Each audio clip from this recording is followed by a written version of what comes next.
Hello and welcome to the Fighting Spirit Podcast. As always, I'm Jason and I'm here to bring us the retrospective for UFC 253 where we killed it, going 8-3 for about 73% accuracy, so back-to-back solid weeks. We're rocking and rolling, and we're also going to look forward to Holm versus Aldana, which will be the second fight over on Yas Island in Abu Dhabi. I'm looking forward to it. Let's get into it. Here's the show.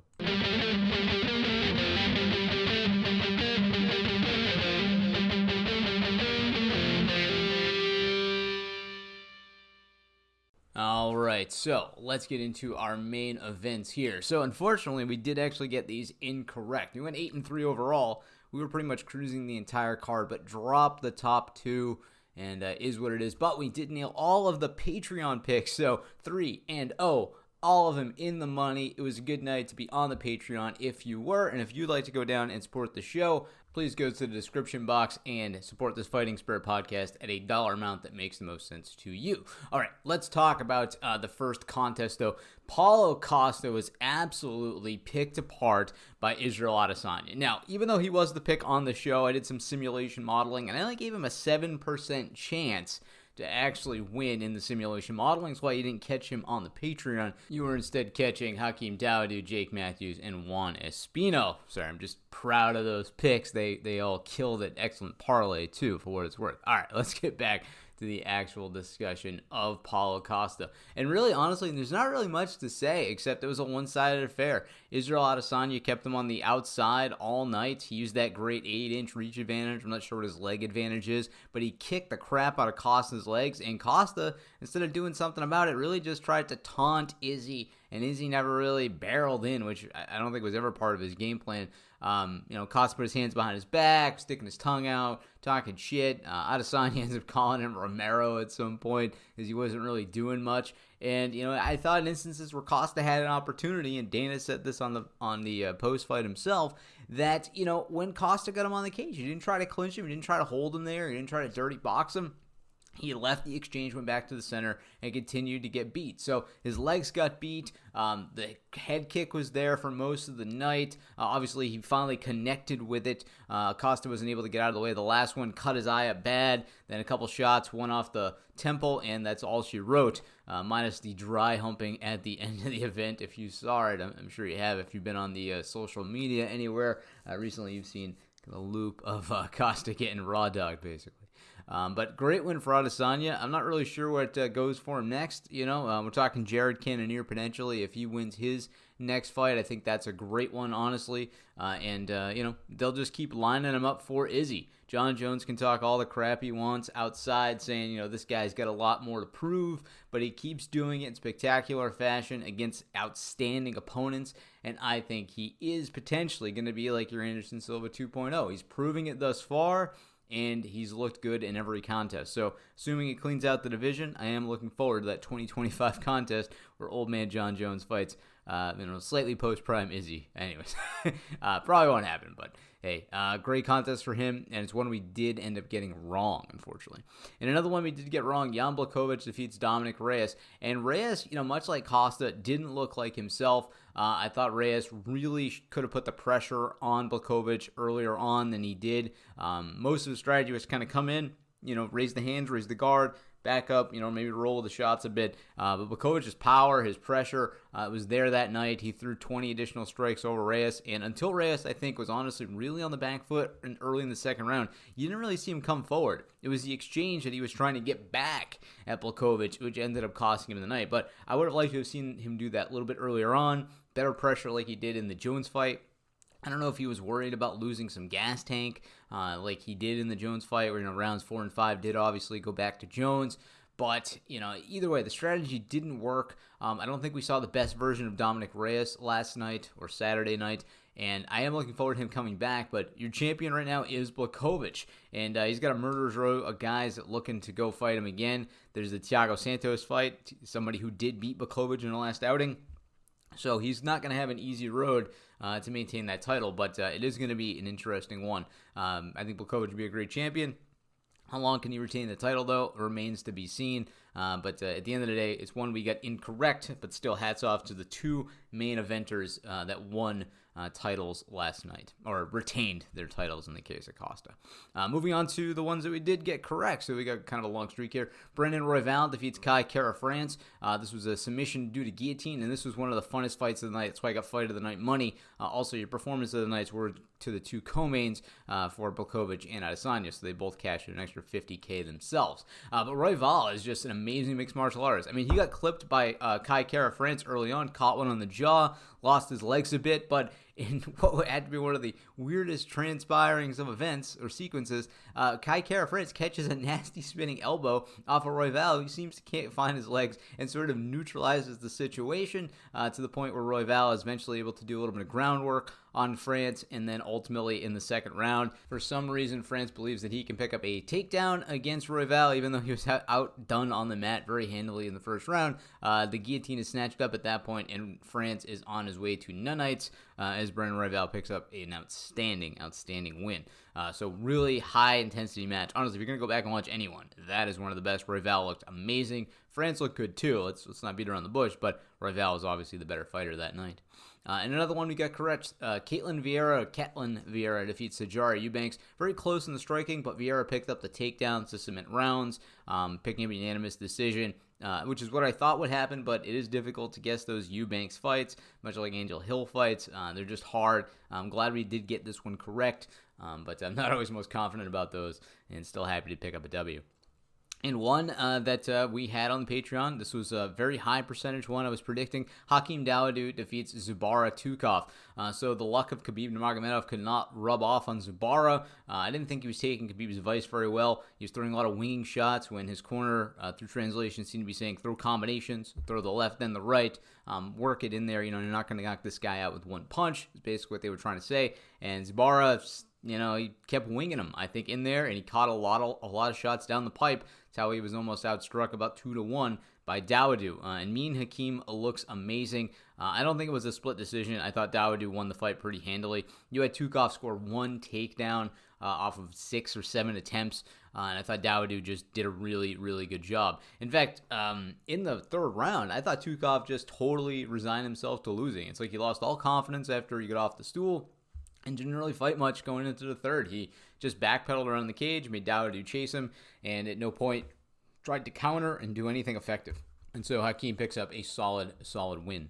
And another one we got correct, Brad Riddell defeats Alex De Silva. This was another city kickboxer here, picks up a great win. The striking was crisp for Riddell. I thought Silva looked okay, picking up 3 takedowns and striking well, but Brad Riddell was just a little bit better that night and ended up picking up a solid win.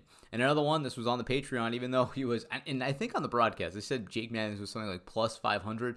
God, if he was plus 500 and you somehow got that, if that was a real statistic and not like minus 500 or something else, you made good money on Jake Matthews. He was like 100% lock against Diego Sanchez, and he proved it every inch of the way. Sanchez looked slow, old, out of touch. He tried the Street Jesus move of hands behind the back, running into a flying knee, which was just sloppy at best. And, at no point that I think Diego Sanchez was going to win that fight, unless he just happened to catch him with some kind of just crazy haymaker of a shot that just happened to connect. Just everybody has a puncher's chance, and Diego would have had one, but the probability of that happening was just pretty low. So Matthews picks up a solid win for us, and I was more than happy to make that call on the Patreon.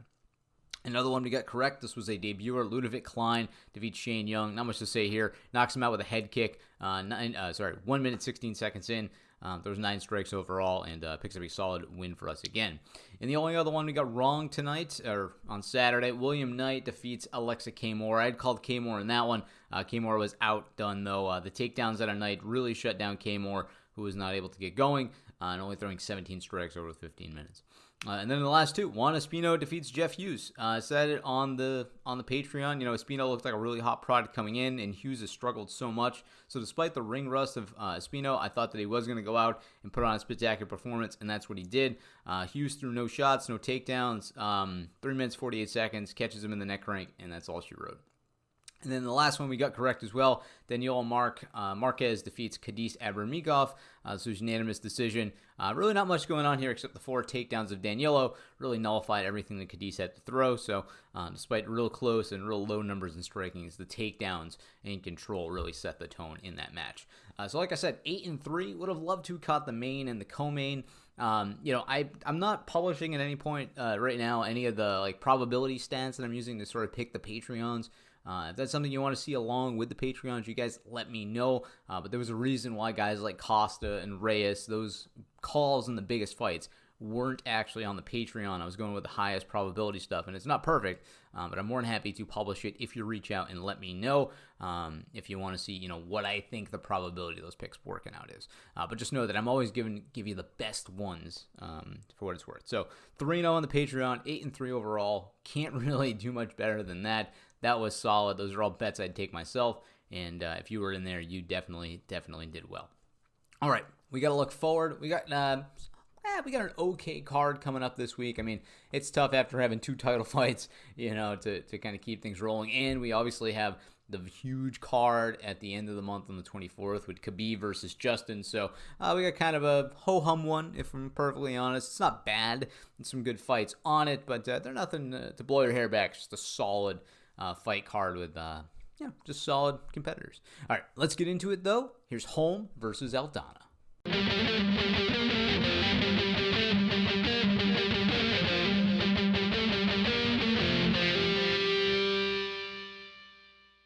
All right, so let's talk about the main event taking place on Saturday, which will be a ladies bantamweight matchup between Holly Holm and Irene Aldana. And in this one here, Holly Holm has had a tough string of losses as of late.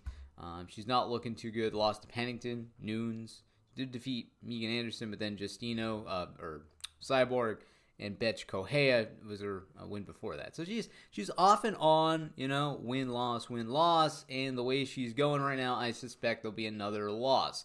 Now, both of them have struggled at times. Irene Aldana's not perfect herself. She lost to Pennington, but she has a much better streak of wins right now over Vieira and Mello, and I think that she'll be able to honestly outbox Holly Holm. Now, Holly Holm's a great boxer, great kickboxer, but she's a little long in the tooth at this point. She's about 38 years of age. In fact, she will be 39 very soon on October 17th. So this will be just before her 39th birthday. And I think that the younger, more prime-looking fighter in Aldana is the way to go. She has great hands. She has great ability. When we look at the knockouts, Aldana has 6 over her 12 wins. Now, not to say anything bad about Holly Holm, it was 8 over 13 wins, but there's also a little bit of ground game, submission game in there for Aldana as well, with 3 submissions over her 12 wins. Holm does rely a little bit more on the decision, it seems, but they're near equal as far as experience goes in the cage. Obviously, Holly Holm has a bigger boxing background, but honestly, I think Aldana's going to get it done here. It's a tough fight to call. Holm just, has been on the decline, and I don't see her bouncing back, especially as she's about to hit her 39th birthday. I think this could be one of her last fights. So, I am going to go with Irene Aldana to pick up a win in this contest. All right, the next one here, a co-main, is going to be a heavyweight matchup between Jorgen de Castro and Carlos Felipe. And in this one, it is real close. Both of these guys are very good, but they're also very green. There's not much information to go off of. Felipe won contest in UFC with a loss to Spivak, and then 2 for Castro with his win over Tafa, which was spectacular, highlight reel stuff, and then a unanimous decision loss to Greg Hardy. So not a whole lot of information to go off on here. We know that both these guys have power. That is clearly obvious. But honestly, I think that Castro will get it done here for the information available, and that's really the best I can give you. For the information available, one guy's 6-1, one guy's 8-1. There's not a lot to go on here. But 5 KOs over his 6 wins, 6 KOs over his 8 wins in the case of Felipe. They're near equal. I think just the extra experience in the UFC, fighting at a high level, knocking out a guy like Justin Tafa, going in against a guy who is explosive like Greg Hardy and coming out, close, even though it was a unanimous decision loss. I think proves that Castro has it. I think he's going to be able to shut down this young talent in Carlos Felipe, and he is going to be the pick on Saturday. All right, the next one here, this is one of the better fights on the card. Jeraine Durandamy, the Iron Lady, taking on the Venezuelan vixen Juliana Pena. And so in this one, I honestly think that Pena will be able to win here. Now, it's really going to come down to the grappling and takedown ability, though. Jeraine Durandamy is just a bar-none, top-tier kickboxer that can take anybody's head off, as fighters like Holly Holm, despite some of the dirty work I think she put in between rounds, after the buzzer. But either way, if it stays a good, clean fight, I think that Pena can get it done here. Now, it's not a done deal. Pena hasn't fought all that much recently. Her last loss was in 2017 to Valentina Shevchenko and didn't come back until the last July in 2019 to fight Nico Montano. Nunes has been a little more, de Randamie has been a little more active with her last loss coming to Nunes back in late 2019. So she's been out of the game for about 9 months, and we got Pena out of the game here for a little over a year, and then even longer before that. But I'm still going to go with Pena here. The numbers suggest it. Not my most confident pick, if I'm honest, because I believe that de Randamie has the ability to shut down takedowns very well and has the ability to box anybody's face off, man or woman, at this point. So it's a tough call for me, honestly. It's not my most confident pick. Obviously, I've been running the probability modeling later on, but I am going to go ultimately with Juliana Pena to pick up a win in this ladies bantamweight contest. All right, the next one here, we are going to have Tom Breese taking on Roman Kopalov. Again, both these guys, not a whole lot of data to go off of. Obviously, Breese has been in the UFC for quite a while, but we only got one fight to look at for Kopalov, who lost to Carl Roberson in his first outing. And he did look great coming in, but was submitted in his first one.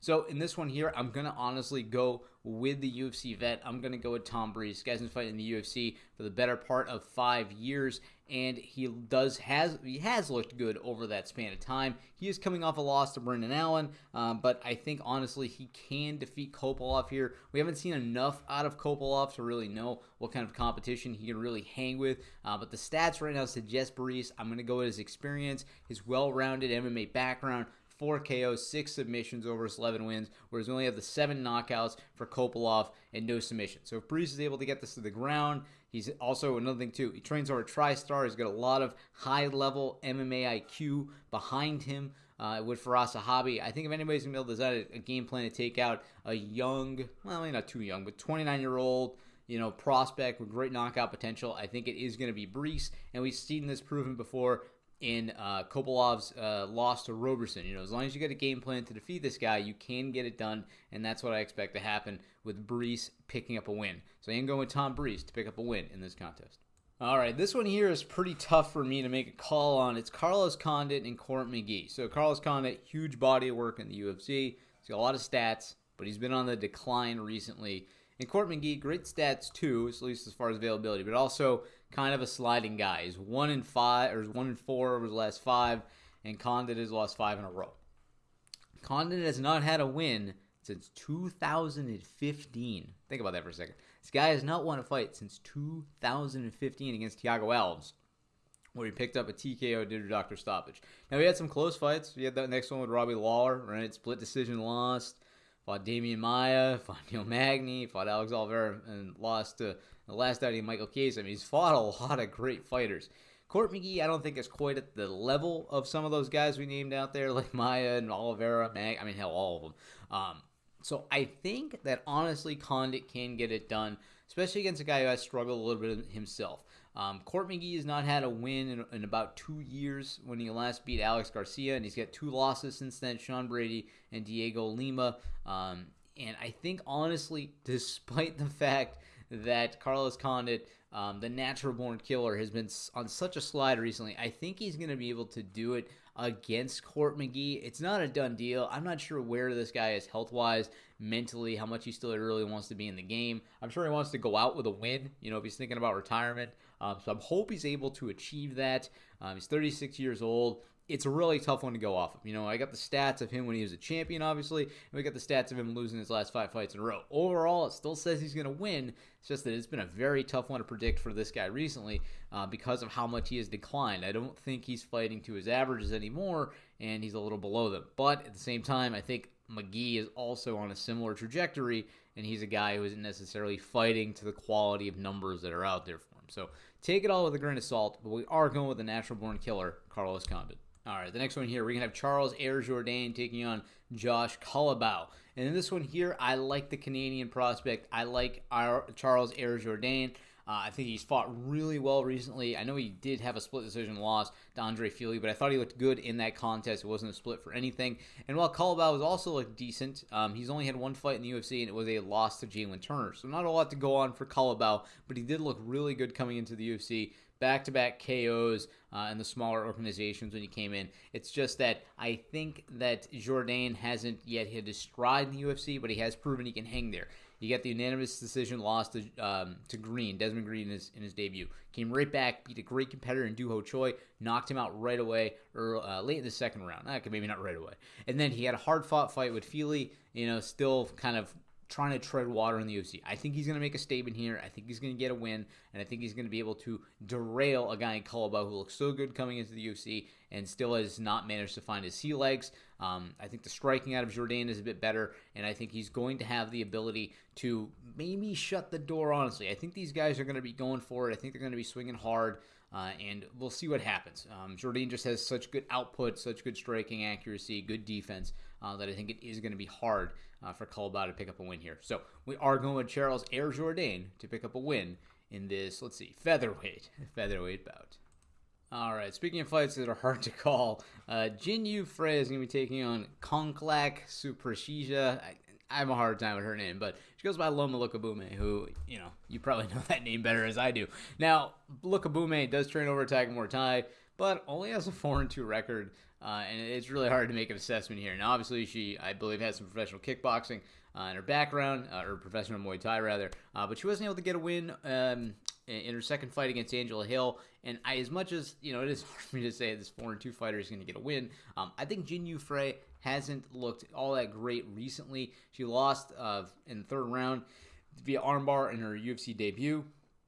Looked good coming out of Invicta, but I think the striking, the high-level Tiger Muay Thai kickboxing striking that's going to come out of Lukabume will be too much for Jinyu Frey to handle, and I think that Lukabume gets a win here. So we are going with the Thai kickboxer, Lukabume. All right, this next one here is near debut potential. Probably should be a debut bout. I might reconsider it, but Jordan Williams is going to be taking on Nasruddin Imavov. It's a hard one for me to go by. But anyways, Jordan Williams has been a kind of Dana White fixture for a little while, right? He fought in Bellator, lost his split decision in Dana White Contender Series in Season 3, came back this past year, got a knockout in the first round against Gregory Rodriguez, and so hard for me to say what's going to happen here.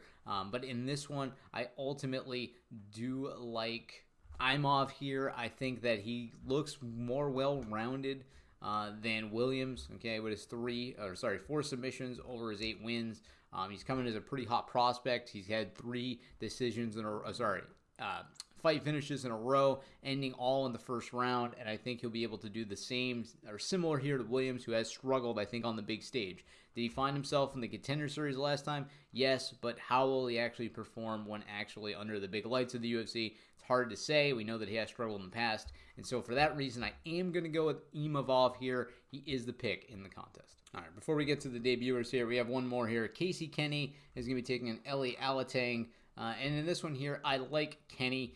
Kenny just looks a bit better, I think, recently. I know he did have the loss to Davalishvili, but that guy, he is a freaking takedown machine, and I think that he just wasn't able to deal with that as well at the time. I don't expect Heli Alatang to have that level of grappling, and he's only had the 2 fights in the UFC, 1 unanimous, 1 split, whereas we've gotten some good finishes out of Kenny, looking at his last win over Luis Smolka. So I think that Kenny's going to be able to get it done here. I think that he learned his lesson about takedowns from Marieb, and he's going to be able to box up Heli Alatang, who I know we haven't seen struggle yet, but I think will struggle once he faces better and better competition. So we'll see how things play out there, but I am ultimately going to go with Casey Kenny here in this contest. Oh, my bad. Before we get to the debuters, we have one more. Jessen Ayare taking on Luigi Vendrami.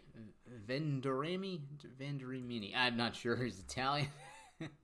But in this one here, I honestly do like Luigi a bit more, the Italian stallion. I know he did lose his UFC debut against Elizo Zolexi dos Santos, but I think that was too much competition to give him, even though he looked so hot coming in. I mean, the guy was just finishing guys left and right, didn't have a single decision loss. He was just a wrecking machine. I think that he got a little too much, a little too soon, whereas Jessen, this German fighter, who's brought into the UFC, I think, with a decent fighter in Jim Wallhead, but it was given Darren Till immediately thereafter, and then Stevie Ray after that. So I think he's gotten kind of the short end of the stick, and he's been fighting competition a little too good for who he is. And so I expect, honestly, Luigi to pick up a solid win here and get back to his winning ways once he's able to fight, kind of lesser competition to get his feet wet and tread water in the UFC.